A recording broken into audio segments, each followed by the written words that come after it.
ESI చట్టం 1948 ప్రకారం యజమానులు కవరేజీ అర్హత కలిగిన ఉద్యోగులు డిసెంబర్ 31 లోపు రిజిస్ట్రేషన్ చేయించుకోవాలని జాయింట్ డైరెక్టర్ ప్రణవ్ కుమార్ సూచించారు.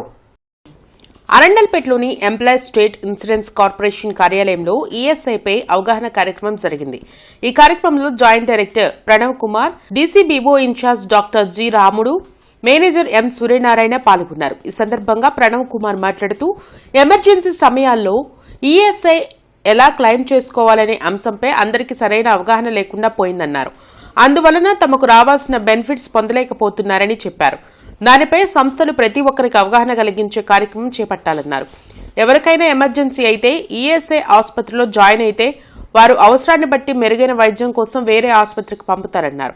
దానికి అయ్యే ప్రతి ఖర్చును ఈఎస్ఐసి భరిస్తుంది. అనివార్య పరిస్థితుల్లో జరిగిన ఘటనలను ఈఎస్ఐసి అండగా ఉండి తమ ఆరోగ్యానికి రక్షణ కల్పిస్తుందన్నారు. ఈ కార్యక్రమంలో సోషల్ సెక్యూరిటీ ఆఫీసర్ బాలబాబు, వివిధ సంస్థల ప్రతినిధులు, సిబ్బంది పాల్గొన్నారు.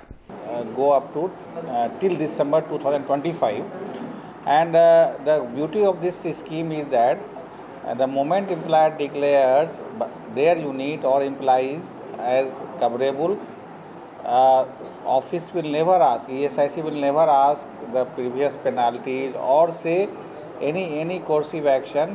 Whatever the employer is declaring, ESIC will accept that. And of late, ESIC has come with a number of good benefits, and this is a social security coverage, and all employees or employers who are having 10 and more employees should cover their unit so that this social security benefit may be given to their employees. Health ఎమర్జెన్సీలో చాలామంది చాలా రకాలుగా వచ్చే ఇబ్బందులు పడుతున్నారు. అంటే health expenses ఖర్చు భరించలేకపోతున్నారు. కాబట్టి లాస్ట్ మినిట్లో ఈఎస్ఐ రిజిస్టర్ చేసుకోకపోవడం వల్ల వాళ్ళకి సడన్గా హెల్త్ బెనిఫిట్స్, హెల్త్ రిస్క్ వచ్చినప్పుడు ఎలా అప్రోచ్ అవ్వాలనేది. సో ఈ ప్రీ ప్రోగ్రామ్ అనేది ఎవరైతే కవర్ చేయలేదో as early as possible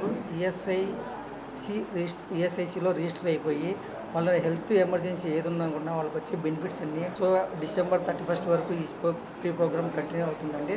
so ఈ అంతా ఎంప్లాయర్స్ కానీ వాళ్ళకి అవేర్నెస్ క్రియేట్ చేసేసి అందరూ రిజిస్ట్రేషన్ చేసుకోమని రిక్వెస్ట్ చేస్తున్నాము.